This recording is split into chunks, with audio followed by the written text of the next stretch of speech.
एक वक्त की बात है, बादशाह अकबर अपने दरबारियों के साथ दरबार में मौजूद थे। तभी उनके मन में एक बात आती है। बादशाह बोलते हैं कि मेरे आसपास हमेशा बुद्धिमान लोग रहते हैं और मैं उनके बीच रहकर बोर हो गया हूँ। मैंने फैसला किया है कि मुझे कुछ मूर्ख व्यक्तियों से मिलना चाहिए।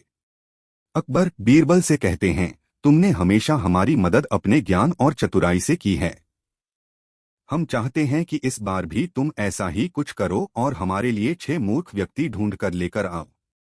बीरबल जी जहांपनाह, मैं आपके लिए 6 मूर्ख व्यक्ति जरूर ढूंढ कर लाऊंगा। अकबर, हम आपको 6 मूर्ख व्यक्ति ढूंढने के लिए 30 दिन का समय देते हैं। बीरबल जहांपनाह, मुझे इतने अधिक समय की आवश्यकता नहीं पड़ेगी। अकबर, ठीक है, अगर तुम उससे पहले ही मूर्ख व्यक्ति ले आ सकते हो तो यह अच्छी बात है। इसके बाद बीरबल मूर्ख व्यक्तियों की तलाश में निकल पड़ता है। बीरबल रास्ते में पूरा समय इसी सोच में था कि उसे वो मूर्ख लोग कहाँ मिलेंगे।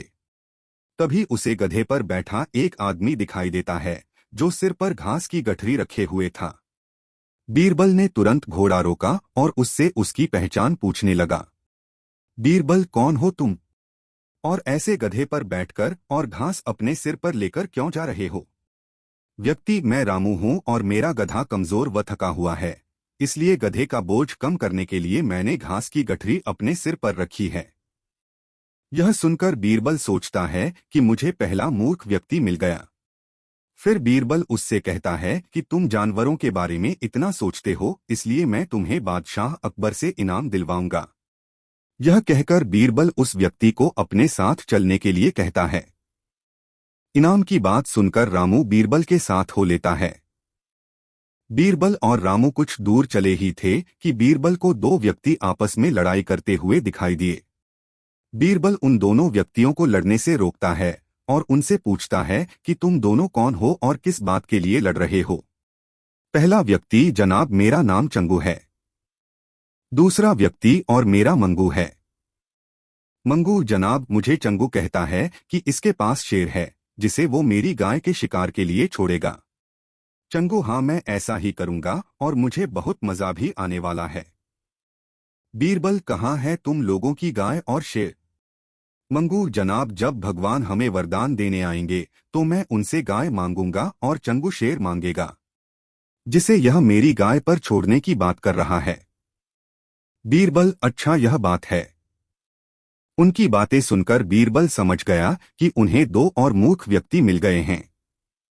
बीरबल इनाम की बात कहकर उन्हें भी अपने साथ ले लेता है। उन तीनों को लेकर बीरबल अपने घर पहुंचता है और फिर सोचने लगता है कि बाकी के मूर्ख व्यक्ति कहां से ढूंढ कर लाऊं। बीरबल उन तीनों मूर्खों को अपने घर में ही रहने के लिए कहकर बाहर चला जाता है।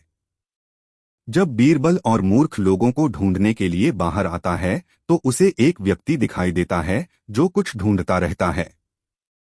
बीरबल उसके पास जाकर पूछता है कि आप क्या ढूंढ रहे हैं?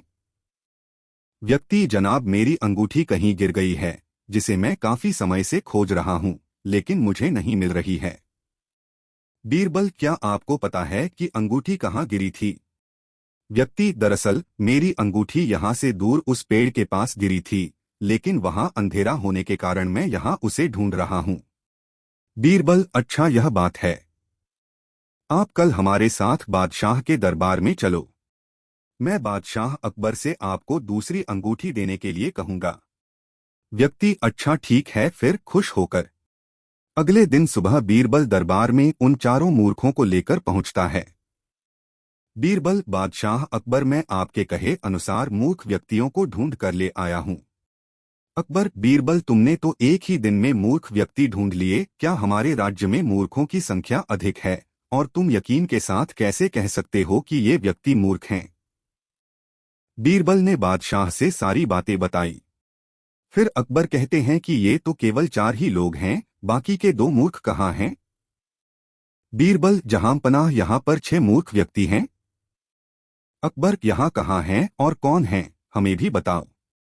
बीरबल, जहांपनाह एक तो मैं स्वयं हूँ। अकबर, तुम मूर्ख कैसे हुए? बीरबल, मैं इसलिए मूर्ख हूँ क्योंकि मैं इन मूर्खों को खोज कर लाया। अकबर, फिर अकबर हंसने लगता है और कहता है कि मैं समझ गया कि दूसरा मूर्ख कौन है, पर मैं तुमसे सुनना चाहता हूं। बीरबल, दूसरे आप हैं जहां पनाह, जो आपने मुझे मूर्ख व्यक्तियों को लाने के लिए कहा। बीरबल की बातें सुनकर अकबर उसकी प्रशंसा करने लगते हैं और कहते हैं कि बीरबल के पास हर सवाल का जवाब होता है। कहानी से सीख। दिमाग और चतुराई से हर मुश्किल काम आसान हो सकता है, लेकिन ऐसे कामों में अपना कीमती समय व्यर्थ नहीं करना चाहिए जिसका कोई मतलब न हो।